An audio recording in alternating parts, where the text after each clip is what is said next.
Olá, eu sou o Dr. Lee, coordenador de difusão do CPI Brain, e a conversa hoje é sobre manifestações neurológicas do novo coronavírus, o SARS-CoV-2 ou Covid-19. Então, nós sabemos que se trata de um gênero beta, né? Temos 4 gêneros, alfa, beta, gama e delta, e esse novo coronavírus, ela tem a sua manifestação clínica, sobretudo no aparelho respiratório. Porém, em 1/3 dos pacientes nós teremos também manifestações neurológicas. Num estudo já relatado pelo Mao, no estudo chinês, mostra que mais ou menos até 30% dos pacientes que têm infecção por coronavírus podem ter também associado manifestações neurológicas. Então, mas afinal, como é que o coronavírus ela chega no sistema nervoso? A gente sabe que o coronavírus, esse novo coronavírus, SARS-CoV-2, ela entra nas células através da ligação pelo receptor da enzima conversora de angiotensina.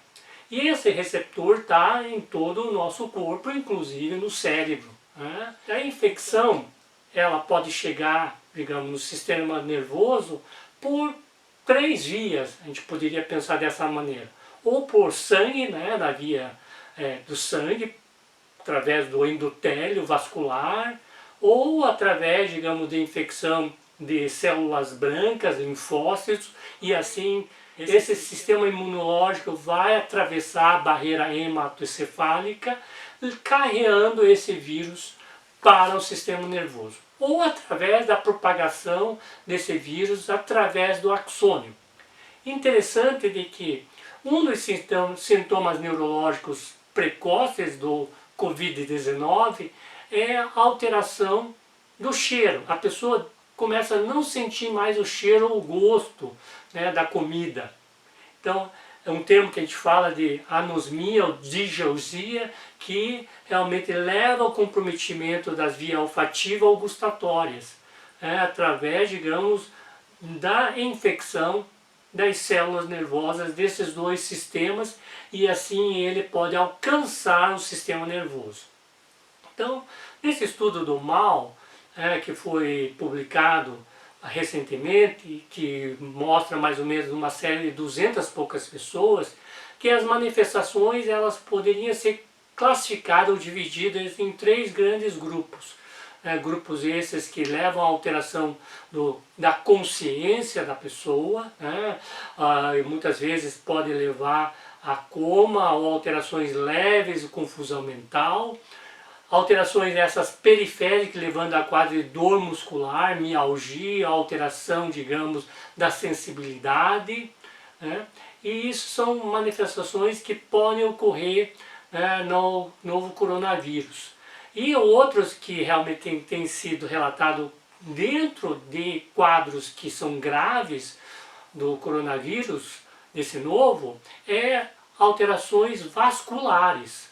Então foi visto que em pacientes com manifestações clínicas graves, elas podem ter também manifestações importantes do sistema vascular, como no caso pequenos derrames ou AVCs isquêmicos. Isso devido a uma alteração da coagulabilidade, da coagulação em que esse vírus pode induzir. E mais recentemente, agora, se a gente for olhar nos últimos 4 meses em que se instalou a pandemia, tem aparecido relato de manifestações neurológicas através de relatos de casos. Um desses relatos de caso é o que chama de encefalite hemorrágica necrotizante. É um quadro bastante, digamos, dramático, que leva a uma destruição, digamos, de algumas partes do cérebro. Isso parece que está relacionado ao que nós chamamos de uma tormenta citocinérgica, ou então, em inglês, é cytokine storm. Então, por algum no caso, isso a gente vê na parte periférica, mas a gente consegue também observar isso dentro do sistema nervoso, através, digamos, de uma exacerbação de uma resposta inflamatória imunomediada, como se nosso organismo fosse defender, digamos, da invasão do Covid-19. Mas essa defesa acaba sendo muito exacerbada, né? Então a gente aloca todo o nosso exército de defesa, nosso sistema imune, para defender. Mas nessa defesa acabamos causando mais destruição. Então foi relatado uns casos desse, conversando com alguns colegas aí na comunidade neurológica, isso realmente não é comum, né? Ele pode acontecer sobretudo em casos de Covid-19, em situações clínicas graves, né? E outra manifestação que foi relatado, e até coloca-se um questionamento, é uma alteração da mielinização periférica, né? E que nós costumamos ver até em alguns quadros, que a gente dá o nome de síndrome de Guillain-Barré, que é uma desmielinização, e que foi visto em associação em pacientes que têm o Covid-19, levantando se realmente esse novo coronavírus ela pode causar desmielinização. Então, alguns estudos antigos, sobretudo, têm mostrado que alguns coronavírus eles podem realmente causar isso, né? Manifestações de desmielinização, tanto periférica como central. Então, isso é uma coisa que a gente precisa ficar atento, né? Uma vez que realmente esse é um novo coronavírus e nós estamos vendo as manifestações neurológicas assim recentemente. E mais recente foi descrito um caso, um paciente que teve um quadro de meningite, inclusive com crise convulsiva associado, né? E que foi, digamos, isolado no PCR a partículas, digamos, desse novo coronavírus, levantando a possibilidade também desse vírus causar um quadro de infecção direta de meningite.